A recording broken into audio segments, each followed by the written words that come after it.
నమస్తే, మీరు చూస్తున్న లైన్ టీవీ.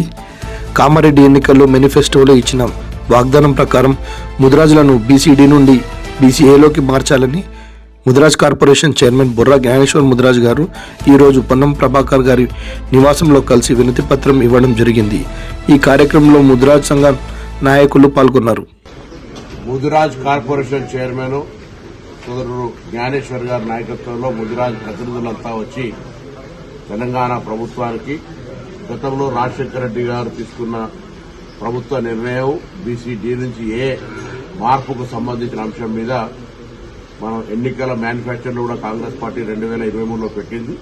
దాని మీద తొందరగా నిర్ణయం తీసుకొని ముదిరాజ్ వెనుకబడ్డటువంటి వర్గాలకు న్యాయం చేయాలనేటువంటి కోరికను తప్పకుండా గౌరవ ముఖ్యమంత్రి గారి దృష్టికి, కేబినెట్ దృష్టికి తీసుకెళ్లి సాధ్యమైనంత వరకు నా పక్షాన ఒక బీసీ వెల్ఫేర్ మినిస్టర్గా ఈ యొక్క ఎన్నికల మేనిఫెస్టో పెట్టిన అంశం కానీ వారి న్యాయమైన కోరికలకు సంబంధించి సానుకూలంగా నా యొక్క వాదన వినిపిస్తానే మాట ముదిరాజ్ సంఘ నాయకులందరికీ తెలియజేస్తూ, తప్పకుండా ఇది గతంలో తీసుకున్న నిర్ణయం ప్రభుత్వం ఇప్పుడున్నటువంటి ప్రభుత్వం కూడా మేనిఫెస్టోలో పెట్టింది కాబట్టి ఈ అంశం పట్ల సానుకూలంగా వివరించే ప్రయత్నం చేస్తామని మనం చెప్తాం.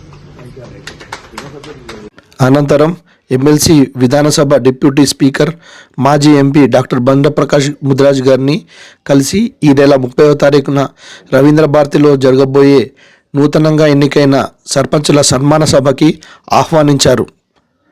అలాగే పోస్టర్ ఆవిష్కరించారు. తెలంగాణ నేలన ముదిరాజు